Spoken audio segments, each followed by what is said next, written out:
Ce dimanche, levé à l'aube, nous avons décidé avec quelques amis de partir vers le nord de la Moldavie à la découverte de Soroka. Somnolent à l'arrière d'un minibus qui n'en est pas à son premier voyage, ballotté de tous côtés à la faveur des nombreux trous sur la route, nous admirons le paysage hivernal qui s'offre à nous.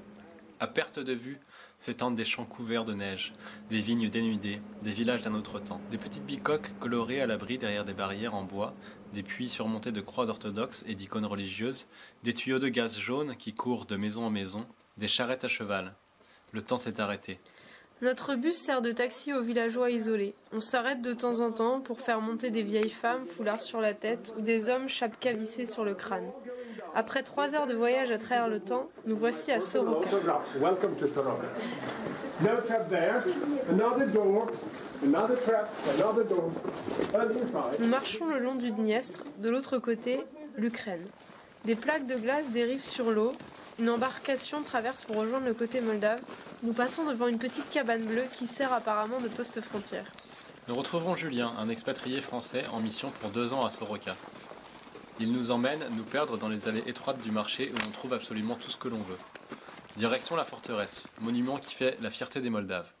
Notre guide Nikolai nous accueille, la soixantaine bien tassée, un regard vif sous ses lunettes à double foyer et l'éternel chapka sur la tête. Dans un anglais parfait, il nous fait partager sa passion pour l'histoire de Soroka. Nous déambulons dans cette forteresse à ciel ouvert qui a défendu vaillamment la Moldavie face à des siècles d'invasion. I will not be in the picture because I'm brother of Vlad Dracula. Ce qui fait la notoriété de Soroka en dehors de cette forteresse, ce sont les Roms. Cette communauté, globalement mal vue des Moldaves, a construit sur les hauteurs de la ville un quartier incroyable tout en démesure. Nous marchons dans la neige à travers des rues désertes, ébahis et interloqués par ce que nous voyons.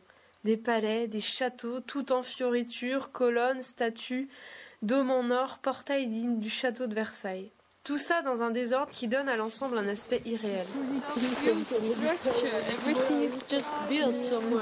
Mais ce qui rend l'atmosphère si particulière, c'est qu'une grande majorité de ces palaces ne sont pas finis et sont donc inhabités. Bien souvent, juste devant se trouvent de modestes petites maisons qui sont elles habitées. Personne dans les rues. Nous ne croiserons pas le baron, fils du défunt roi des Roms, et qui deviendra à son tour roi. Oh, le cas de vis. La nuit tombe, et la gare routière est déserte. Il semblerait que le dernier bus soit parti sans nous.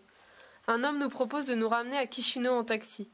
Nous payerons 3 fois le prix du bus, mais après une petite frayeur, nous arriverons finalement à Chisinau, fatigués, mais heureux d'avoir découvert cette nouvelle face de la Moldavie.